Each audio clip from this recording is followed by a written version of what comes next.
उत्पत्ति अध्याय 13। अब्राम और लूत के अलग होने का वर्णन।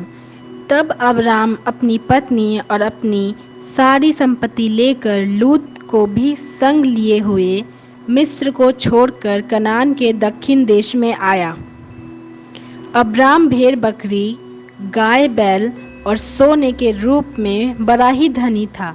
फिर वह दक्षिण देश में चलकर बेतेल के पास उसी स्थान को पहुंचा जहां पहले उसने अपना तंबू खड़ा किया था, जो बेतेल और एक के बीच में है। यह स्थान उस वेदी का है जिसे उसने पहले बनाई थी, और वहां अब्राम ने फिर यहोवा से प्रार्थना की। लूत के पास भी, जो अब्राम के साथ चलता था, भेड़ बकरी, गाय बैल और तंबू थे। इसलिए उस देश में उन दोनों के लिए पर्याप्त स्थान न था कि वे इकट्ठे रहें, क्योंकि उसके पास बहुत धन था, इसलिए वे इकट्ठे न रह सके। अब्राम और लूत की भेड़ बकरी और गाय बैल के चरवाहों में झगड़ा हुआ। उस समय कनानी और परिज्जी लोग उस देश में रहते थे। तब अब्राम लूत से कहने लगा, मेरे और तेरे बीच और मेरे और तेरे चरवाहों के बीच में झगड़ा न होने पाए, क्योंकि हम लोग भाई बंधु हैं। क्या सारा देश तेरे सामने नहीं? इसलिए मुझसे अलग हो जा। यदि तू बाईं ओर जाए तो मैं दाहिनी ओर जाऊंगा, और यदि तू दाहिने ओर जाए तो मैं बाईं ओर जाऊंगा। तब लूत ने कहा, यरदन नदी के पास वाली सारी तराई को देखा कि वह सब सींची हुई है। जब तक यहोवा ने सदोम और अमोरा को नष्ट न किया था, तब तक सोर के मार्ग तक वह तराई यहोवा की वाटिका और मिस्र देश के समान उपजाऊ थी। इसलिए यूत अपने लिए यरदन की सारी तराई को चुन के पूर्व की ओर चला, और वे एक दूसरे से अलग हो गए। अब्राम कनान देश में रहा, पर लूत उस तराई के नगरों में रहने लगा और अपना तंबू सदोम के निकट खड़ा किया। सदोम के लोग यहोवा के लेखे में बड़े दुष्ट और पापी थे। अब्राम का हेब्रोन को जाना। जब लूत अब्राम से अलग हो गया, तब उसके पश्चात यहोवा ने अब्राम से कहा, आँख उठाकर जिस स्थान पर तू है वहां से उत्तर, दक्षिण, पूर्व, पश्चिम चारों ओर दृष्टि कर, क्योंकि जितनी भूमि तुझे दिखाई देती है उन सब को मैं तुझे और तेरे वंशों को युग युग के लिए दूंगा, और मैं तेरे वंश को पृथ्वी की धूल के किनकों के समान बहुत करूंगा। यहाँ तक कि जो कोई पृथ्वी की धूल के किनकों को गिन सकेगा, वही तेरे वंश भी गिन सकेगा। उठ, इस देश की लंबाई और चौड़ाई में चल फिर, क्योंकि मैंने उसी तुझे को दूंगा। इसके पश्चात अब्राम अपना तंबू उखाड़कर ममरे के बांज वृक्षों के बीच जो हेब्रोन में थे जाकर रहने लगा, और वहां भी यहोवा की एक वेदी बनाई। उत्पत्ति अध्याय 14। अब्राम का लूत को छोड़ना। शिनार के राजा अम्रापेल और एल्लासार के राजा अर्योक और एलाम के राजा कदोलामोर और गोयीम के राजा तिदाल के दिनों में ऐसा हुआ कि उन्होंने सदोम के राजा बेरा और अमोरा के राजा बिरशा और अदमा के राजा शिनाब और सोबियीम के राजा समेबर और बेला, जो सोर भी कहलाता है, इन राजाओं के विरुद्ध युद्ध किया। इन पांचों ने सिद्दीम नामक तराई में, जो खारे ताल के पास से, एका किया। 12 वर्ष तक तो ये कदोलाओमेर और अधीन रहे, पर 13वें वर्ष में उसके विरोध किया।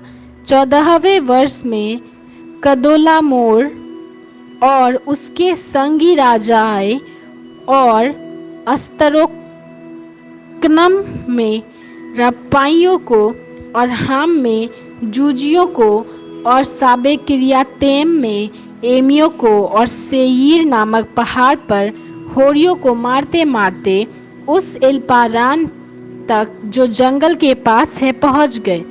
वहां से वे लौटकर एमनिशपात को आए, जो कादेश भी कहलाता है, और अमालेकियों के सारे देश को, उन एमोरियों को भी जीत लिया जो हस्सोतामार में रहते थे।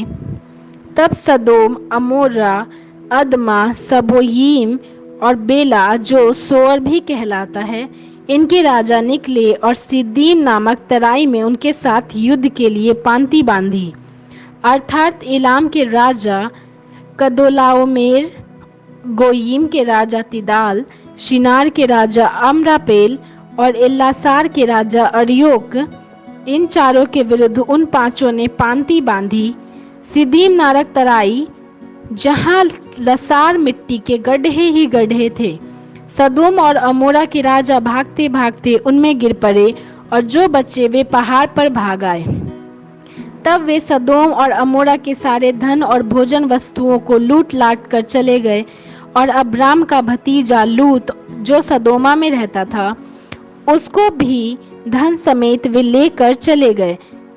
तब एक जन जो भागकर बच निकला था, उसने जाकर इब्री अब्राम को समाचार दिया। अब्राम तो एमोरी मर में, जो एशकोल और आनेर का भाई था, उसके बांज वृक्षों के बीच में रहता था, और ये लोग अब्राम की संग वाचा बांधे हुए थे। यह सुनकर कि उसका भतीजा बंदी बना लिया गया है, अब्राम ने अपने 318 शिक्षित युद्ध कौशल के निपुण दासों को लेकर, जो उसके कुटुंब में उत्पन्न हुए थे, अस्त्र शस्त्र धारण करके दान तक उनका पीछा किया और अपने दासों के अलग अलग दल बांधकर रात को उन पर चढ़ाई करके उनको मार लिया और होबा तक, जो दशमिक के उत्तर की ओर है, उनका पीछा किया।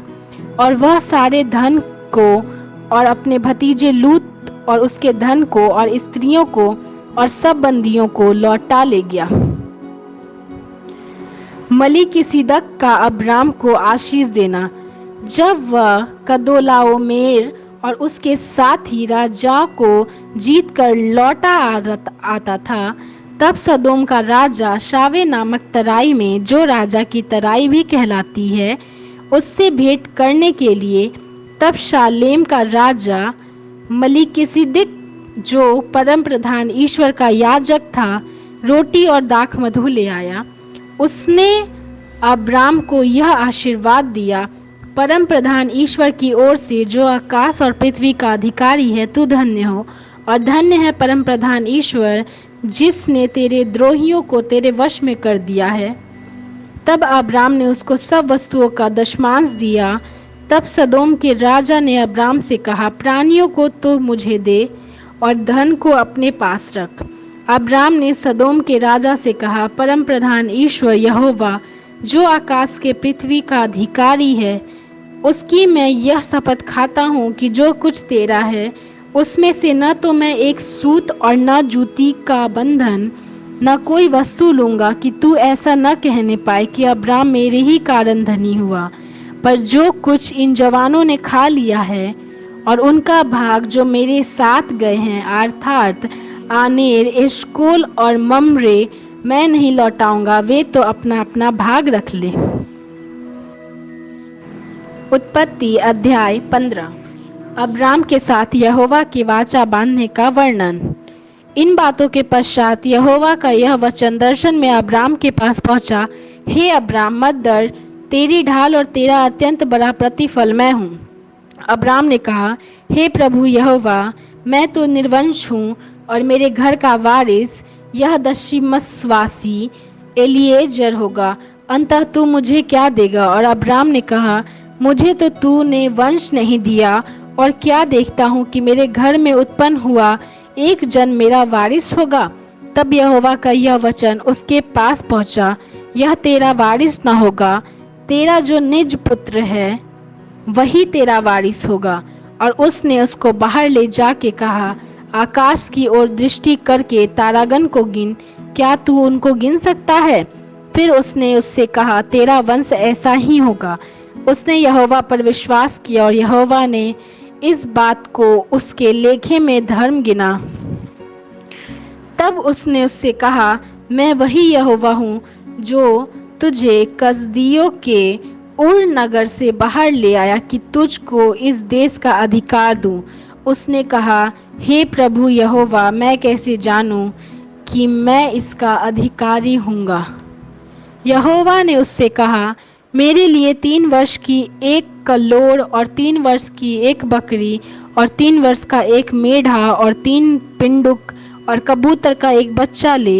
इन सबों को लेकर उसने बीच से 2 टुकड़े कर दिया और टुकड़ों के आमने सामने रखा, पर चिड़ियों के उसने टुकड़े नहीं किए। जब मांसाहारी पक्षी लोथों पर झपटे, तब अब्राम ने उन्हें उड़ा दिया।